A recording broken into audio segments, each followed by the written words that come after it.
Here, I'll show you what you're missing out on right now. This is the view you're missing out on. Yeah. Look at this guy. Look at this dude. Look at this dude in his little soup bowl. This bowl of soup, if I've ever seen one. Anyways, I have absolutely no plans for this video. Basically, I keep recording very time-intensive long videos, and then I get overwhelmed and I don't want to edit it, and that's not so good. So, I want to give myself like an easy win. Here's an easier video. Here you go, me. Easy video to edit.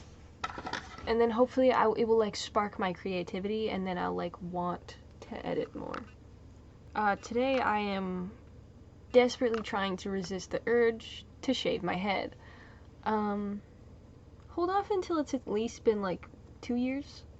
It will have been in March. This is what it looks like. This is what we got going on. I think if I do cut my hair soon, it will be, I want to cut off this so you can actually see the shaved bit underneath. The only issue is like they're the same color, so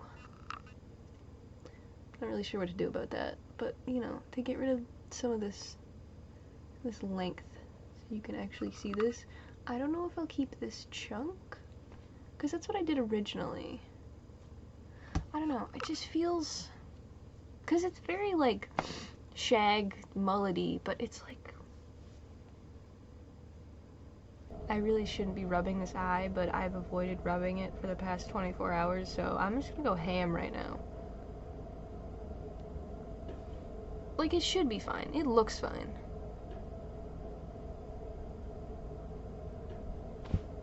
Like, if I look this way and this way, you can see that there's a little bit of irritation in here.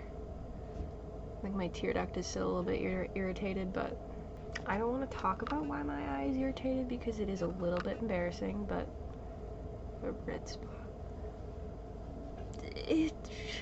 I got something in my eye and it got really fucking irritated and it was a little bit scary, to be honest. I made another video like this like last year. God, it wasn't last year. It was in 2021. I have not really been active on YouTube. Like the whole of 2022 is not all that active, and that's because I was like really going through some shit. I don't really want to get too deep into it because it is gonna make me sad. If you've ever dropped out of school, you know like the toll that that takes on your mental health. It really feels like shooting yourself in the foot when, at least nowadays, it isn't really. Like, you have so many options, you know? But I was really going through a crisis of like, what the fuck do I do? December of 2021 really burnt myself out to the point of having like a massive like meltdown, panic attack, breakdown thing, and was basically out of commission for the first 6 months of the entire year. And I did make like a couple videos around then, and I did make some videos in the latter half of the year, but like not nearly as many as I wanted to because I just was not doing well, and I feel like maybe I sound like a broken record, but it was bad. It was bad, and I'm still kind of recovering. It's definitely gotten better though, because like now I have my girlfriend and I've gotten to the point where like now, especially recently, like I have my birth certificate, I have my photo ID, and I got my SIN recently. How exciting. I can get a bank account now. Wow. We're also gonna like move. Well, we have to move by July, I think it is. So not gonna live in this house anymore. And not in this town either. So that's exciting. Honestly, it's a bit terrifying. I could talk about my really traumatic Burger King bathroom experience, but I don't know if that's TMI. I personally do not think that periods, just in general, and things that happen on your period should be considered taboo or too much information or whatever. And I don't think that just in general people should consider talking about periods to be like too much information or taboo or weird or gross. you know? Because it's happening all the time to everyone. Well, I guess not everyone, but like 50% of the population at any given time. It's just bleeding. I'll tell you about my traumatic Burger King bathroom experience, but be warned, if you're a little squeamy is what I was gonna say. If you're a little squeamy, and you don't like hearing about blood or periods, bye, loser. Oh, you a loser or something? Can't handle hearing about blood and periods? So the day that I went to get my social insurance number, like, issued to me, I don't know if it was issued, because it exists, I just didn't know it, so I guess it's like confirmation. I don't know, that's what the sheet of printer paper that I got, I was expecting to get like a card, because I thought that's what you get. The same day, earlier that day, I had gone to the bank with my girlfriend because she had lost her debit card and she needed a new debit card. They gave her a new debit card, same day. Government facility can't give me, no. Here's a sheet of printer paper. Keep this safe. We went to a bunch of thrift stores because we went to Oshawa because that was like the closest Service Canada, because you have to go to a Service Canada to get it done. And in the first thrift store that we went through, I realized I think I'm bleeding through my pad. I don't entirely know if this has like an exact name, but I get like gushes, which is just what I call them, which is like, normally I am like a light flow person, like strictly light flow and spotting, don't generally go much above it, except occasionally throughout the day I just get like gushes where suddenly for like 5 minutes I am just immensely heavy flow. And then the rest of the time, it's like light and spotting. It's that fucking scene from The Shining with the blood coming down the hallway. It feels like that is happening in my pants. To my girlfriend, I'm like, hey, we gotta go soon, because I'm gonna need to use a bathroom. And she's like, well, there's a bathroom in here. And I was like, the Value Village Oshawa thrift store bathroom? I think I'm okay. So we went to a Burger King that was nearby. This is where the trouble starts. Recently, a thing that is very exciting for me is that I have vaginismus, which basically means your hymen, it don't goodly. Your hymen is like a little muscle that is shaped like a donut at the entrance of your vagina. It's supposed to open and close. You are supposed to be in control of that. I am not. My shit don't work. We're not gonna get into why. I had a traumatic experience at 15 that completely fucked up how my brain and my body works. Yay, PTSD. One of the things that happened because of that, pussy don't do workly good no more. For the longest time, I had been able to use tampons. Before it happened, I was scared to use tampons because no one had ever given me proper education about them. And then after it happened, when I actually wanted and needed to use them because my periods were getting heavier because I was getting older, can't use them because the shit doesn't open. I've recently been able to use tampons, and that's very exciting. I have, however, heard from multiple people that tampons have like awful shit in them, and they can make your cramps worse, your periods heavier, shit like that. And I had used one the cycle before, and it was a normal, regular cycle. This cycle was something else, though, because I bled through the pad, and I thought it was just like a gush. It kept going over the course of, like, however long it took to get us from the thrift store to the Burger King, and continued while I was trying to put the tampon in the Burger King. So we get into this Burger King. I go into the stall. I'm feeling nervous because I can tell that it's still coming. It's not like a regular gush. It's bad. I take my pad off and I go to put it in the little guy in the stall. They always have this little bin. It's on the wall, and it's for your pads and tampons and shit. That shit is overflowing. I did not bring my pad wrapper, so I have to wrap this absolutely, like, oversaturated pad.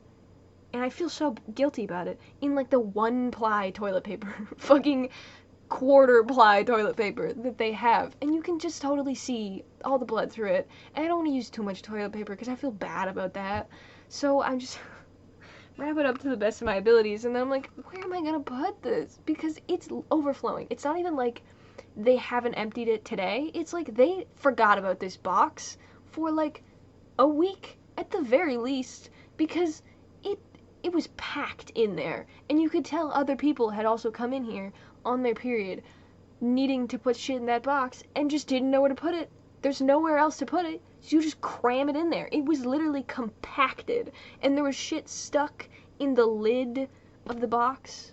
Clean your shit. I don't know. So that was stressful. And I'm like, I'm gonna switch to a tampon because I don't want to deal with this. And I have two kinds of tampons. The one that I'd used before and the one that I had gotten recently. The ones that I had used before on the last cycle were regular. So they were the yellow kind. You know, if you know anything about pads and tampons, they have like color coding that is pretty like is the word unanimous? The like scale, I guess, of pads is like, and the tampons I had used before, that cycle before, are just regular. They're just yellow. They're the smallest ones. And because I also had U by Kotex ones that were green ones. This is only the second time I have ever successfully put in a tampon. So I'm gonna stick with the ones that I know how to use, even though I got ones that might be better for this scenario. I had just never used those before. They're the super compact ones, so like the pusher guy is like in the tampon. You know the ones I'm talking about. You probably don't. I don't know. I didn't want to use those because I'd never used them before. I was nervous. I go to put the tampon in. I'm really worried that it's like not gonna work out, or I'm not gonna be able to get it in because I didn't have pads. I hadn't gotten a chance to buy pads that month. They're expensive. I didn't have a chance to buy them. I go to put the tampon in, and it's going in quite smoothly. And I'm like, okay, things are looking up a little bit. This is okay. At this moment, I hear someone knock on the outside bathroom door. Not the stall door, but the door that leads into the main bathroom area. I don't say anything because why would I? I'm in the stall. It's fine. I can hear them come in, and they're like washing their hands. And as I hear the sink turn on and they're washing their hands, I look down at my hands. The tampon is in now. It's in. I'm removing the plastic applicator bit. And as I do that, I look down at my hands. And they are covered in blood. And there's blood on the floor too. It's starting to drip onto the floor. It's all, can you focus, please? And I just kind of stood there. I'm like in a weird squatting position with one of my feet up on the toilet seat. Hands like this under my crotch. I'm like in a like poofy winter jacket, pants half down. Like it's I'm trying to stand so that the blood does not drip all over my pants, but it's also dripping on the floor. So this is bad.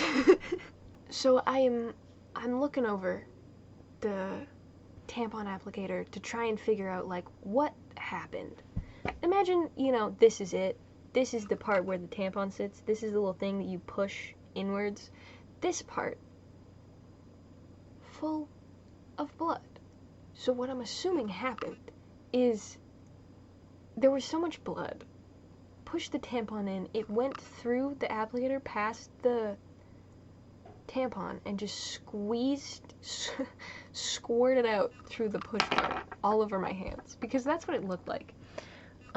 So that was unpleasant. I just started grabbing toilet paper and just wiping my hands and wrapping up the tampon applicator and wiping my hands, and you can't flush it because it's got the plastic bit in it and it's so much toilet paper that would clog. So I kind of stood there for a second. I did cry, by the way. I feel like that's important to mention. I did have a little cry because what are you gonna do? What are you gonna do in that moment? Also, at this point, as I started like wrapping up, you know, the toilet paper and wiping off my hands and crying, whoever was in there washing their hands had left by that point. They had gone. I just kind of don't know what to do with this ball of toilet paper because it's got the tampon applicator in it.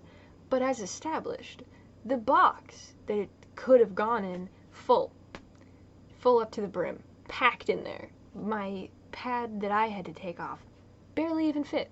So I can't stuff this ball of toilet paper in there. It's not gonna fit. Just a single little pad wrapped up in toilet paper doesn't even fit. This shit, this ball is not gonna fit because it was about this big. So I just kind of wrapped it up so there was no blood on the exterior. Just kind of put it in my coat pocket because I was like, I'll just throw it out when I get into the main garbage and no one will be able to tell because it just looks like a big ball of toilet paper. There's no blood on it. So then, pull up my leggings. I fucking wipe the blood off the floor. I flush the toilet. I do a double and triple check of the stall. I'm like, there can't be any evidence that I was even here. I don't want any, there's no blood on the toilet seat. Good. There's no more blood on the floor. Good. I had noticed while trying to wipe the blood off the floor, there's blood on the bottom of my shoes. I stepped on it. And I'm smearing it around. So sick. So I have to wipe off the bottom of my shoes too. So I've checked the stall. I'm making sure there's no blood anywhere. There's no more blood on my shoes. I'm not going to track it around. Everything looks wiped up. I can flush the toilet. I can wash my hands. So I step out, take some deep breaths in front of the mirror, go to wash my hands. Okay, so imagine you are the mirror. The mirror is here. Sink right underneath, right here. In this little corner, it's in the corner of the wall. The wall is right here. Wall corner, right here. In the little corner, in like an awkward place, you got soap. But then like higher up on the wall and closer to the edge of the sink, in a more visible place, we got hand sanitizer. I'm like, why isn't this... It's taking the blood off, but it's not suds in it. It just smells like pure alcohol. And I look at the wall. It's hand sanitizer. I just tried to wash my hands with hand sanitizer. That just is basically pure alcohol. It took the blood off, but you know, like, not what I wanted. So we get the soap, and I wash my hands. I take some more deep breaths, and I just step back out into the restaurant part of the Burger King.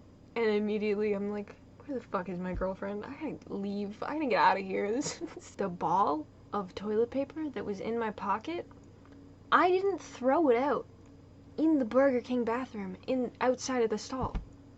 I didn't. I got back into the restaurant, met up with my girlfriend, and I was like, oh no. I feel like I'm not doing this justice in my retelling. The stress that I was feeling. I ended up throwing it out in another bathroom. Ended up peeing in a thrift store bathroom. It was very liminal. For some reason, someone had written "Follow Jesus" on the side of the hand dryer. Don't know why they did that in a thrift store bathroom, but I suppose. The regular tampon. I leaked so bad. I was smart about it, so I put a panty liner in. And luckily, that did the trick. But, like, I should have gone with the super ones. And then I wouldn't have had any leaks. Anyways, immediately after that, I went to go and get my SIN issued to me. And we went to the Midtown Mall in Oshawa. And if you've ever been there, you know what it looks like in there. It's real rundown and liminal. After that harrowing experience in the Burger King bathroom, I was just shaking. Just shaking.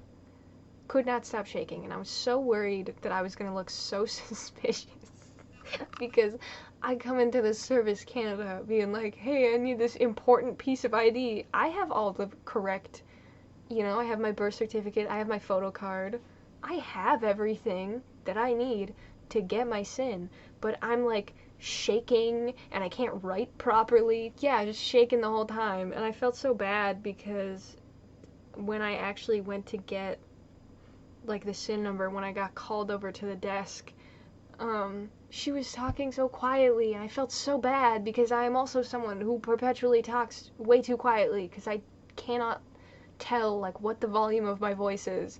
I was like, I'm so sorry, I can't hear you. Because she was talking really quietly, but it was also like, I have a little section of desk in front of me. There's, like, the plastic glass thing with like a little gap underneath it where you can like pass stuff back and forth, and then her whole desk, and she's also sitting back a little bit in her chair, and I'm like, I can't hear you at all. And I'm nervous, and I feel like for some reason when I'm nervous, all of my auditory processing issues just get like 100 times worse. Anyways, that was my harrowing Burger King bathroom experience. I'm not sure if I did that story justice. It was a very stressful event, and I'm bad at telling stories back in chronological order if I didn't write anything down, so I definitely missed some details. I had to have a little hug and a little cry in the car with my girlfriend after because it was stressful. It was stressful. Anyways, that's my harrowing tale of the Burger King bathroom incident of 2023. Spun you a yarn for 42 minutes. Okay, I'm gonna go. Hopefully that was enjoyable for you. Thanks for watching. Bye.